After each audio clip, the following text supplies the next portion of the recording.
Morning with an AISD teacher who's been found not guilty after she was accused of biting an autistic student in the face and booked into jail over 2 years ago. In an exclusive KTXS interview, anchor Veronica Soto sits down with this teacher as she works to get her life back on track. It's been a couple years since Kirsten Barnett taught special needs children at Locust Early Childhood Center.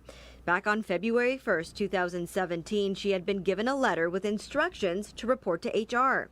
The next day, she was placed on administrative leave with pay.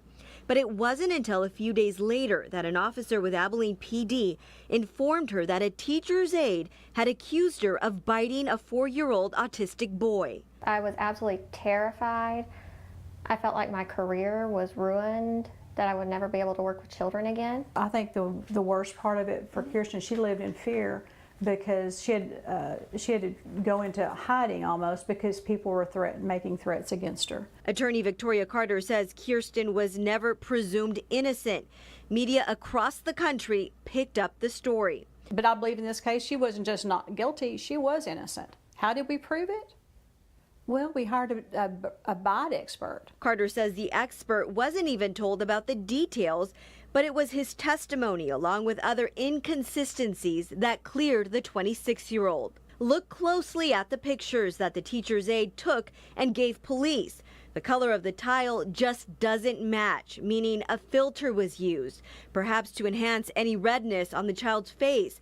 Plus, Carter says there was a delay between when the aide said Kirsten bit the child to when it was reported. That was what was really strange, I think, to everybody, is that she sees this occurs. Now, if you or me, we see somebody bite a child, wouldn't you go over to help that child right away? After 2 years and 3 stressful days of trial, they're able to breathe again. It took the jury less than an hour to reach their verdict. While Carter says the teacher's aide actions were vindictive, Kirsten says she's just glad the nightmare is finally over. Despite everything, maybe, I don't know her reasonings, maybe it was vindictive, maybe it wasn't, but I forgive her and I hold no animosity towards her, and I wish her the best.